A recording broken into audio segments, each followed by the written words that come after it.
Çay demleninceye kadar hazır. Akıtma hazırlıyorum. Buyurun sizin için.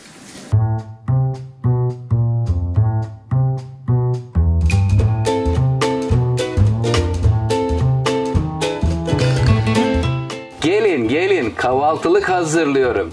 Kıymetli takipçilerim, sizler için şöyle güzel bir kahvaltılık akıtma hazırlayacağım. 3,5 su bardağı un, 3 su bardağı süt ile 3 tane yumurta, 3 tane de patatesimiz var. 3'er tane bakın. Hep 3 üzerinden gidiyoruz. 130 gram da burada kaşar peynirimiz, 1 paket kabartma tozu, böyle 10-15 tane siyah zeytin, 3 yeşil biber, 1 kapya maydanoz, sıvı yağ, tuz, karabiber. Sevdiğiniz baharatlardan da atabilirsiniz içerisine. Lütfen takipte kalın. Kahvaltılık akıtma geliyor.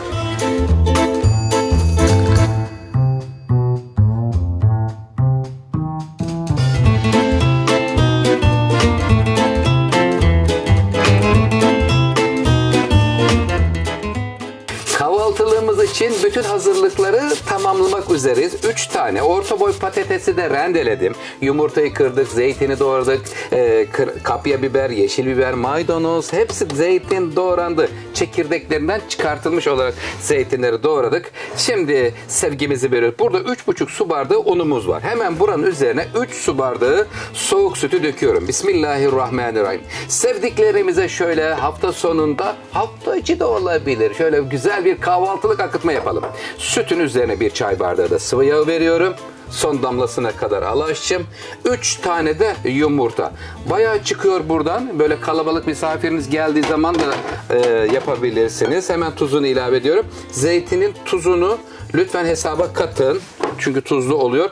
Burada yumurta, yağ, kıymetli takipçilerim, sıvı yağ, un. Şimdi 1 pakette kabartma tozu.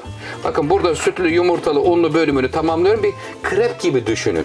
Ondan sonra diğer malzemeler gelip bol malzemeli bir akıtma olacak. Oktay Usta'nın bakalım akıtması nasıl olup 2 tavada pişireceğim ki hızlı bir şekilde netice alabilir. Karışım tamamlandınız mı canım? Sevgiyle tamamlanın. Evet, burası tamam. Şimdi rendelemiş olduğum 3 patatesi alıyorum. Bol malzemeli böyle. Yerken herkes tarafından büyük bir beğeni alacaksınız Allah'ın izniyle. Rendelenmiş kaşar peynirini de veriyorum.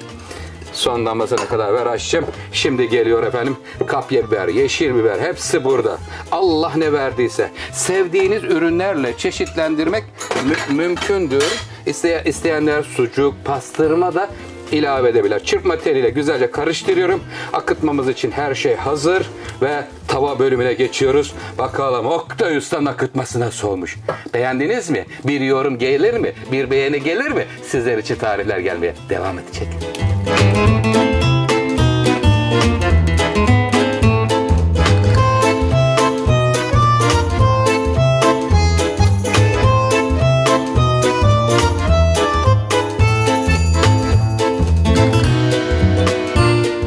Akıtmamız tamamlandı. Gayet güzel. Çok kalın dökmeyelim ki her iki tarafı da pişsin. Şimdi sevgiyle hazırlamış olduğumuz akıtmaları şöyle bir al bakalım açtım eline.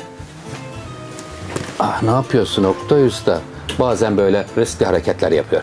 Evet efendim. Şu anda akıtmamız hazırdır. Sofrada bütün herkes yerini aldı mı? Çaylar demlendi mi? Gelsin yanına zeytinler, peynirler. Sevgiyle hazırlanmış bir akıtma tarifi geldi. Yorumlarınızı ve beğenilerinizi bekliyorum. Sizleri çok seviyorum. Sağlıklı, mutlu günler diliyorum. Afiyet olsun. Hoşça kalın.